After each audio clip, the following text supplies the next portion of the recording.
imali wayenze njani imali? Imali ayikade iqhamuke. Imali yasho ubaba. Imali yasho ubaba imali.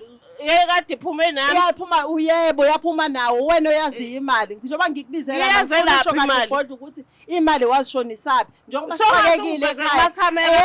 Yebo ngizokuveza ngamakhamera ngithi awuhambi ngani ngizothola ngikufuna ngikufunisa kwenkomo inkomo yini angithi amafoni wena suwavalile ngeke phela ngikuthi ngiyakubhedela phela le mali yethi abazali bethu zobabili. Hayi phela awuzazana imali. Wawutshela obani ukuthi ibhaliswe ngami na?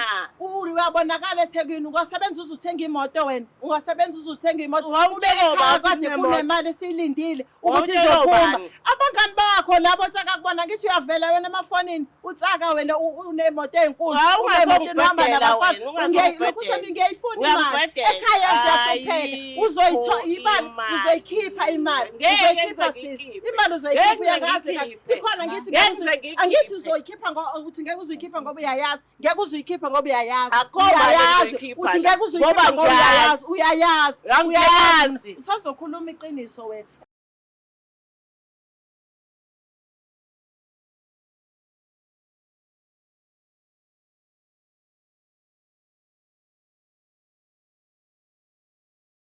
Ngicela ukunibingelela ababukeli bakhaya igama lami ngu-Olwethu Ngakacele and njengoba sesihlangene-ke namhlanje nonke niyazi sihlangane lapho sithi khona bodla ebese uthola usizo. Lena i-show oyilethelwa i-Black Life. Njengamanje sinoma wami la e-studio ngizocela nje ukuthi ngimnikeze ithuba naye akazazise kunina ababukeli emakhaya. Sawubona mama njani? Siyaphila njani? Ngiyaphila ma. Uma ngisacela nje ngiphi igama lakhe, isibongo sakhe, ukuthi ukhulelephi, wakhula kanjani nje impilo la bekhulela khona. Yebo. Kusho ukuthi igama lami mina nguNtomfutho kaMthembu. Ngokuzalwa ngizalwa le enqabeni. Ngiyacabanga ukuthi uyayazi indawo ekuthiwa isenqabeni ngaseHarding. Ngiye ngizwe ngayo mama. Sakhulela khona kuyindawo eyabafama engafani nala edolobheni. Yebo. Ukufunda uqala wami ukufunda ngafunda eMvolozi esikoleni uqala kwami ngisamncane. Ngafunda eMbuso kwathi-ke amazinga esethi xaxa sanyuka saza eThekwini la kwakubaba wayesebenzela khona. Sishiya uma wayekade ihlala emakhaya egade konke inkomo nje umsebenzi yasekhaya. Kwayila-ke umuntu eqala-ke khona ukubona indawo ekuthiwa iseThekwini. Aqhubeka ngefunda-ke lapho ngaqeda isikole ngisiqedela khona eThekwini i-standard 10 osekuthiwa grade 12 ngezikhathi zamanje thina sasithi ibanga leshumi standard 10. Zafunda-ke kahle ngaqeda esikoleni. Bengiqeda isikoleni ngabe sengenza i-diploma yami ekwakuyi-public relations ngaleso sikhathi engazi-ke manje sekubizwa ngalokhuzana yini. Okay ngiqeda esikoleni ngabe kwangaphumeleleka kahle ngase ngibamba amatoko ezitolo. Yebo. Hayi ukuthi kwakuyizimali kusho ukuthi ungalokhuza ungaphumelele ezifundweni zami. Ngase ngibona ukuthi hayi angingamoshi lokhuzana zabazali ngase ngiqala ukuthi nami ngizifunele amabhizinisi ukuthi ngibambe babhizinisini ezitolo okesha ngiyabona kanjalo. Yebo ma. Ekhaya sizalwa sibathathu. Samantombazane sibabili bese kuba khona umfana. Yebo mama ngicela unginyisela kancane imic yakho leyo ungayishisa. Yebo ngaqhubeka ncasa maqhubeka. Laba abanye-ke ngibashile ekhaya besele noma. Yebo. Kusho ukuthi ngaqhubeka-ke ngasebenza ngimane ngiphosa lokho okuncane ekhaya. Yebo lokujikela. Yebo ukuthi abone phela la ukuthi indodakazi khona ekwenzayo eThekwini. Yebo. Uma uhleli noba emakhaya uhleli nabafowenu nodadewenu noma bonke banyuka wasala yedwa yena. Wayehleli nogogo ozala ubaba.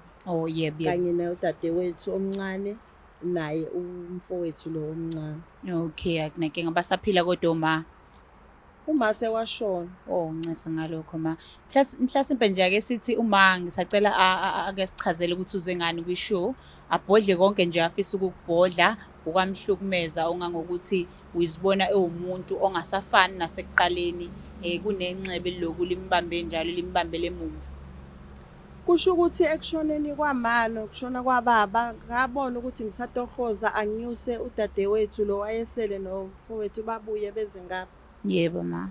Ngoba ngangizama ukuthi nami sihlanganise impilo nginokuthi ngibashiyele emuva emakhaya.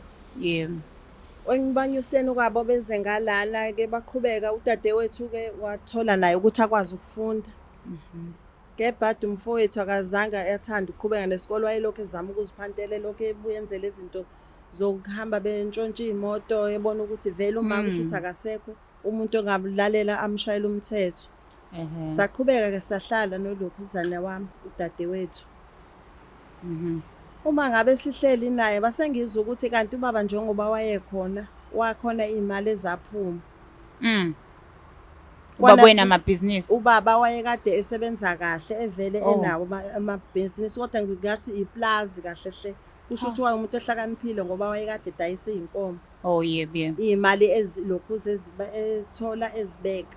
Yebo. Kusho ukuthi uhlakanyana lona ngoba noma ngabe ngimdala kusho ukuthi wayazi ukuthi kukhona iy'mali ezikanjalo ezibekiwe. Udadweni loyo. Yebo, lo engamlanda ekhaya ezansi.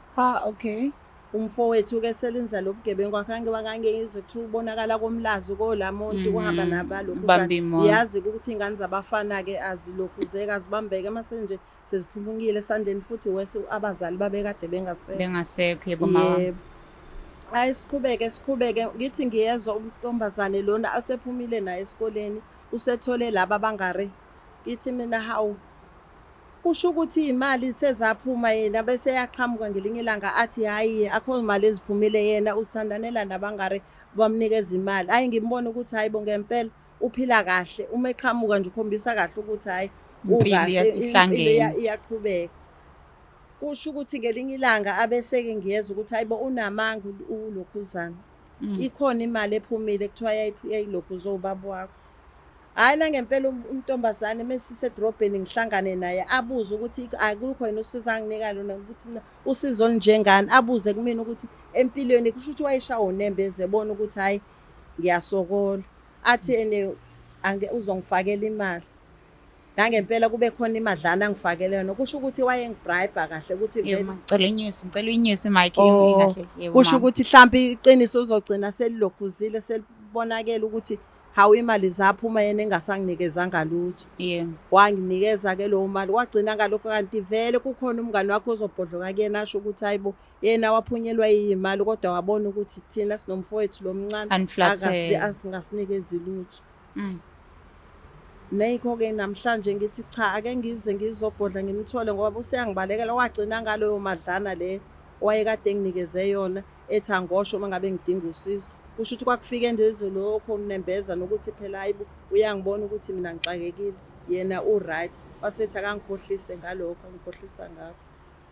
Okay, uma ufisa ukuthi nje azobhodla ukuthi athole mhlawumbe iy'mpendulo zokuthi bahlupheka kangaka nje ikhona imali kwenzakalani egcina itholwa uye yena. Yebo. Okay. Kwazise uyena futhi wayemncane noma ngabe-ke kwakukhona lokhu akutholile kwakufanele ukuthi phela nathi sithole nomfowethu noma ngabe ntanta njengoba kuthiwa uyantanta njena wenza lo bugebengu abenzayo. Kube khona nje phela naye asinikeza kona njengoba phela samagazi awodwa.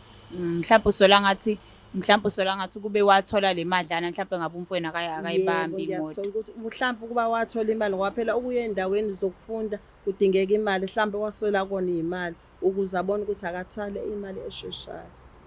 Okay mama kunankinga kuyazwakala mhlambe usisi umuntu onjani awusichazele ngaye nje ukuthi umuntu okanjani wamgcine umuntu okanjani akayena umuntu onolaka umuntu ophansi uma ungasibekela nje kabanzi ngaye. Usisi wami uwumuntu ophansi kahle hle kodwa ngathi mhlawumbe unabo ubungqestanyana especially mase kuziwa ngaseyimalini ngoba ngangivele ngibona ngenkathi abazali besaphila ukuthi ayena unakho nje ukuba ubungqestanyana. Ungambuka wena ophansi ungazuza umthatha uzumbelethe impela kodwa nje unabo nje ukubuqhetseba lento nje ukuthatha iy'mali imfanele noma ngabe ungathi umbone ukuthi hayi bo kudlalwa ngaye yimvuli kodwa into enemali nje phakathi wakuvele kwayisesikoleni nje usafunda wabona ukuthi akacushwa ngasemalini. Okay mama no akunankinga sokwenza njengoba ucela mhlasimbe-ke likhona impendulo ngasuyithole kuyena engakulapha nawe. Mbukele ekhaya njengamanje sizothi qhu ngasezitolo sothi mase sobuya naye usisi Hlasimpa akasichazele ukuthi kwenzakalani ngemali eyayishiyelwe bona bonke ishiwe ubaba wabo. Siyabonga kakhulu ake sibonane mase sibuya ey'tolo. Ngiyabonga.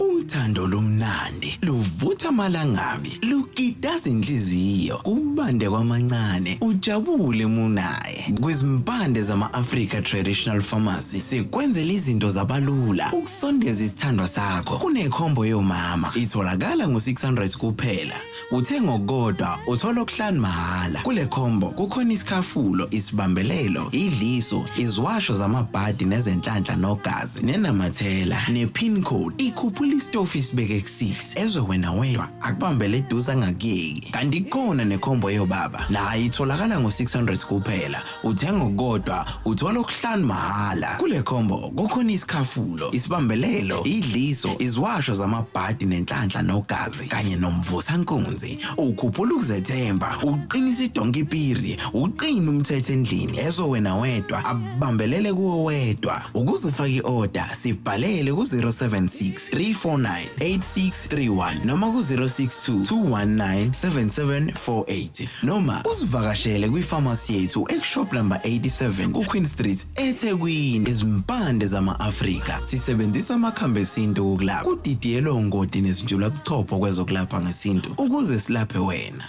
Cela ukuphinda ngikubingelele mbukelo weBlack Live TV ngikwamukele futhi la sithi Bhodla ebese uthola usizo njengamanje ke sesifike naye udadewabo kaMala ngizomnikeza nje ithuba lokuthi azazise kunina ababukele emakhaya sawubona manjani Ngiyaphila kanjani Ngiyaphila ma ngisacela uzazise igama lakho nesibongo Mina nguNtomfuthi waKwaMthembu Okay uma ngabe uyamazi lo hlelo la Yebo ngiyamazi usisi wami Okay mama kulungile ma bengisacela nje ukuthi ke ngikunikeze ithuba ke ubhodle ke nangudadweni sisimlethile la ke mhlambe usho konke okwenzeka nokudala ukuthi uzusibhalele thina azafike naye la cela ukunika ithuba mama Yebo. Uyaphila sisi? Ngiyaphila Ngibhalile la ngento owayenze ngangiphathi kahle. Njengokuhamba kwakho singazi siza ukuthi wahamba wayeThekwini. Sibe sisilindele ukuthi wena wawukade uzohlala nathi emva kokuthi sishiwe abazali sibone siqhubeke nempilo siphile ngendlela besiphila ngayo yokuthi mesixayekile sibone ukuthi senze njani kodwa wena wavene wakhetha ukuhamba eminyakanyaka. Ngithi ngizobhodla ngoba ngilo ngizwa ukuthi uyabonakala. Manje wena ucabanga ukuthi ngangizohlala nani kungekho mali engenayo ngoba kufanele ukuthi ngihambe ngiyosebenza eThekwini.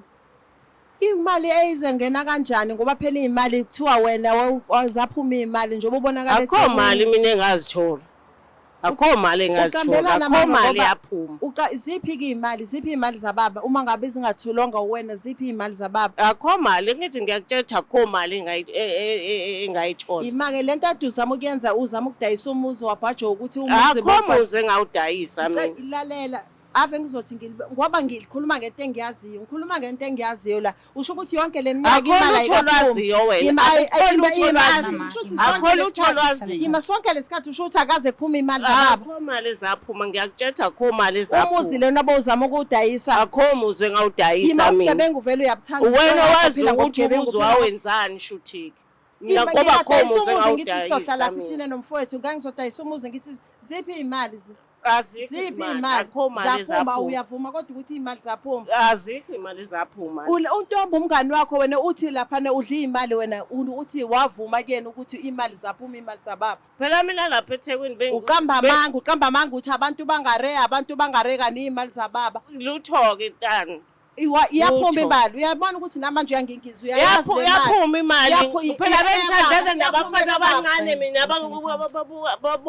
uthatha imali ke wanikeza bona ke bafana ke bafike manje labafana ekhaya ucabangani ngekhaya ulalela ke vele akho mali ongayithola wena yiphi imali mawa uthi uyidla nabafana abancane iyona le yaphuma wabona ukuthi imali yababa yebo yaphuma imali ekhaya sala sokola wena uyayithatha imali ngangithi nganginiphathisela imali imali ezokwenzani njengoba ingane beyisafunda ingane beyisafunda beyingale kuzoyile mali ngoba bekuyimali usho imali le onginikeza yona o3000 ungazothi imali singadli ingane iphinde futhi ifunde ngo3000 iphi imali angizazi akho mali yaphuma imali ngeke kuba yikaphumi sonke lesikhathi. Lalela ungazongidakelwa kho mali yaphuma. Uyabona ukuthi yena uyayazi le mali. Yini uqale ukuthi ngiyakudakela kuyimina engixakekile sixakekile nomfowethu. Imali uyayazi. Imali ayikho imali eyaphuma. Imali ayikaphumi sonke lesikhathi angeke kube imali ayikaphumi. Ngiyakutshela ukuthi ayikho imali eyaphuma. Ikhona imali eyaphuma ikona ukuthi ngiyathuka ukuthi ngoba ngiyakubona ukuthi manje kusho usophaqeka uphaqeke. Wawutshela bathi khona imali yaphuma. Umngani wakho wathi wena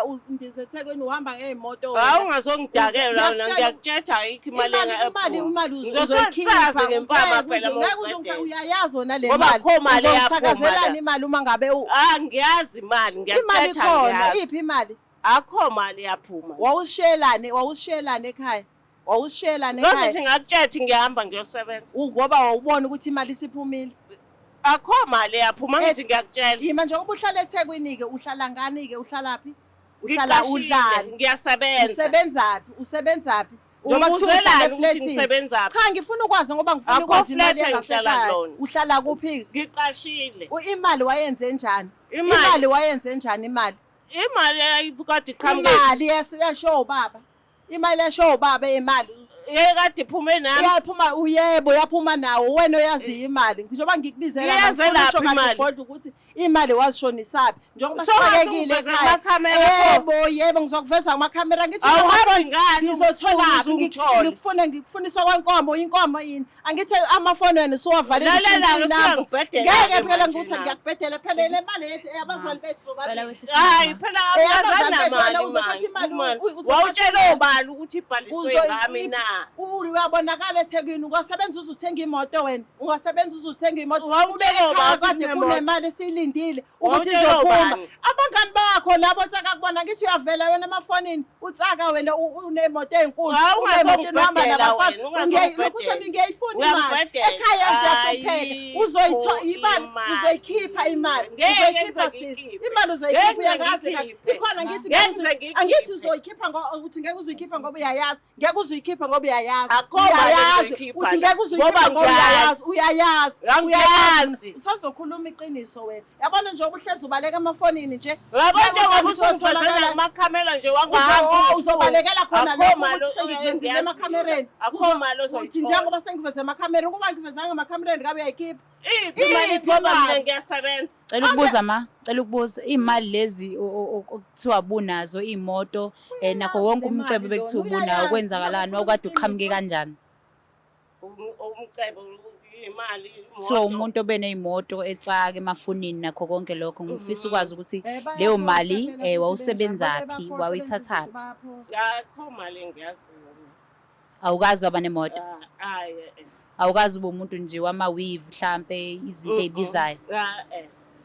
Okay, no akunankinga mama kuyazwakala. Mhlasimpe ngicela ukubuza yini yakususa ekhaya yini yakwenza ushiye udadweni ekhaya? Shithi ngasuka ekhaya ngoba ngibona ukuthi imali zababa akho umuntu osebenzayo ngahamba ngayosebenza. Kwenzakalani ngemali zabazali? Ngokwazi kwakho. Kwenzakalani? Wayese-right akho mali babevele bengenayo imali abazali noma awazi kwenzakalani ngazo aziphumanga kwathiwa azikwenzakalani ngazange ziphume ziphathwe yini iminyaka isimngaki ngane yami unamanga siphathwe yini ubaba wayesebenza kahle kabi wayesebenza kabi lo uyayazi imali musa ukhuluma wazama wena udayisa umuzi wabhajwa ukuthi ubhalwe ngami ngikhomuze ngaka udayisa ngangeke ukuthi ngishiye umuzi la ukuthi wayengashiya singenalo uyayazi wena imali uke wazama nokudayisa umuzi? Yebo uphika yonke into yini ezoyivuma ngane yami ngoba uphika yonke into yabo njengoba selana nje uzokhuluma iqiniso ngoba ifoni maweza ukuthi mina uyayivala ifoni uyayitshintsha inamba angithi phela imani make hayi wazojabula uthi ifoni oyikho nje wabaleke wawungiqhoqa uqonda ukuthi wawungiqhoqa yini uthi ngiqonda ngisengisile wawungiqhoqa kanti namakwelakwela uthandana nawo wena nawo unelakho njena ayingendawo-ke ayingendawo-ke indawo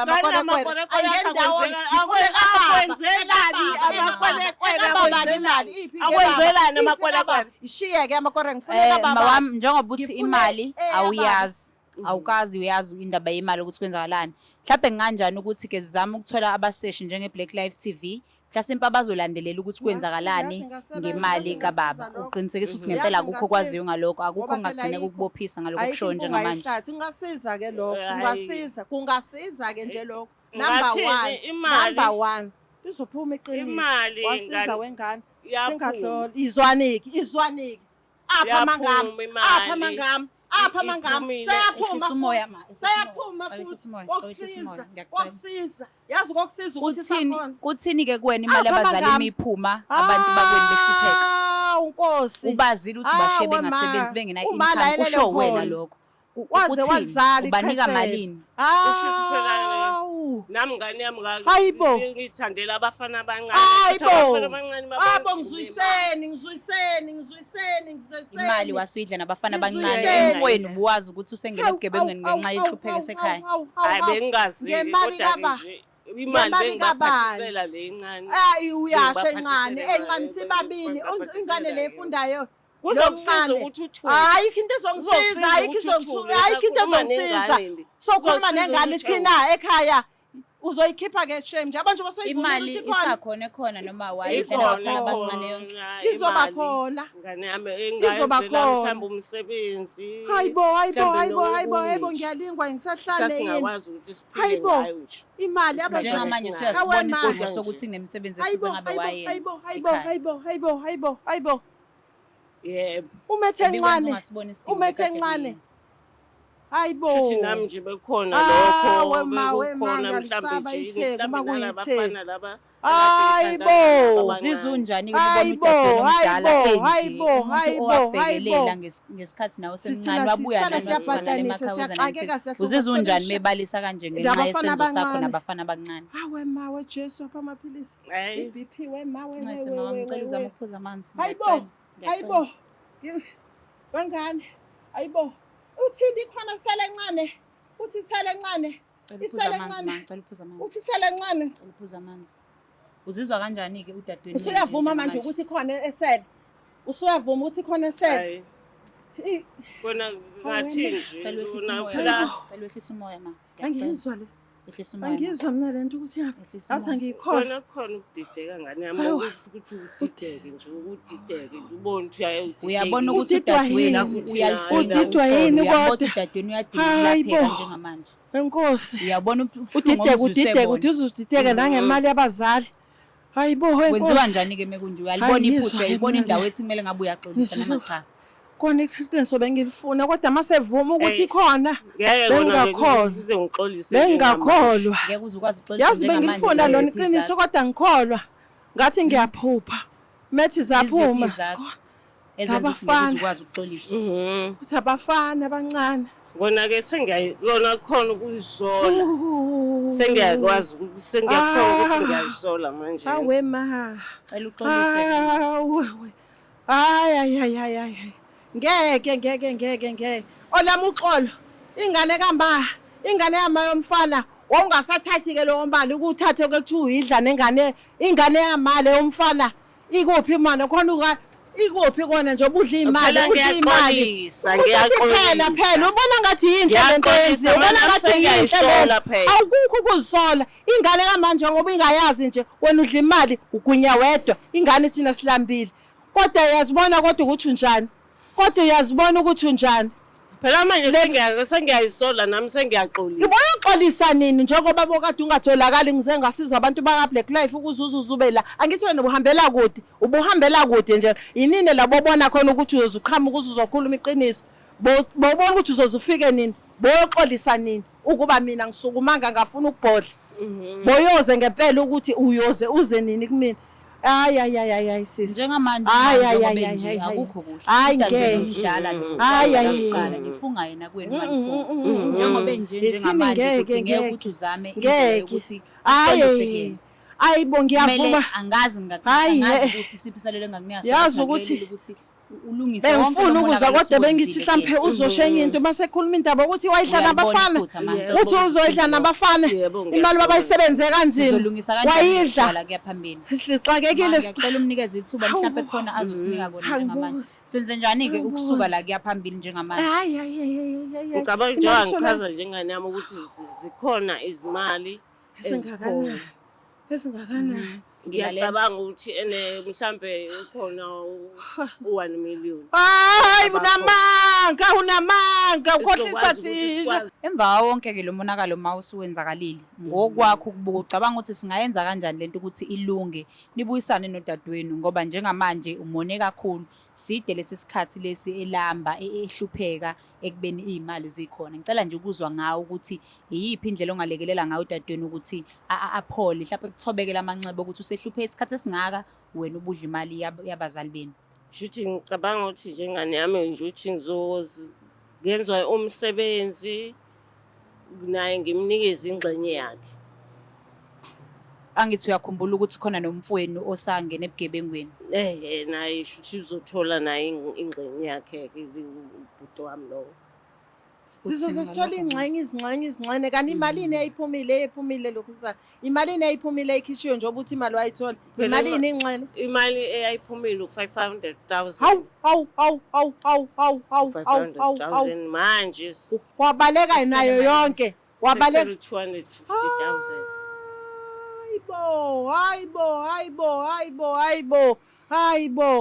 Hayibo. Usubuya singane ayikho phela le mali. Ayikho le mali obuya nayo. Siswami ngiyaxolisa. Ngiyaxolisa nje kakhulu. Intanga baka Black Life ukusho ukuthi ngicishe ngakuthola ungasenalutho. Ngiyaxolisa nje ingane yami. Ngicishe ngakuthola ungasenalutho. Siswami ngiyaxolisa. Nkosi. Awu.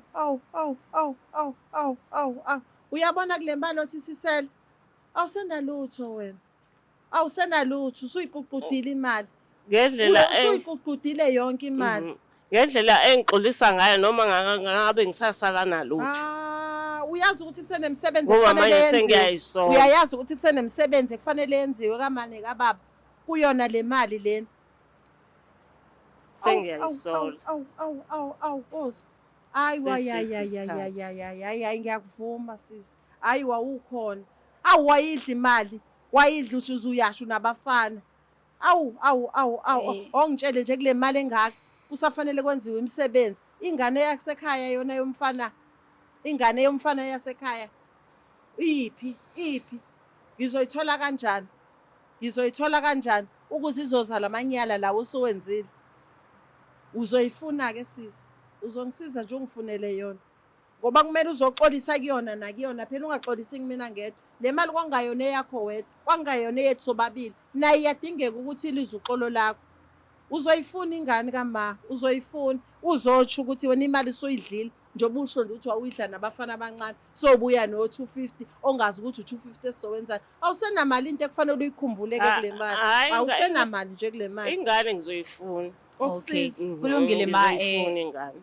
Kulungile uzizwa kanjani ke ngenqubekela phambili uzizwa kanjani ngokuthi njengamanje usenhlelweni sizokuthi aqhubeka acela uxolo ngokuthi nilungise yonke lento le. Engakusho umntanami ngathi mina ngiyajabula kona ukuthi ubuyile yena ngoba phela okusala egcineni zabanda wonke nokuthi khona ukuthi khona lokho afike nakho noma ngene utho engxenyeni owayitholile. Sengizosho nje ukuthi ngijabulela ukuthi kukhona okuncane afike nakho.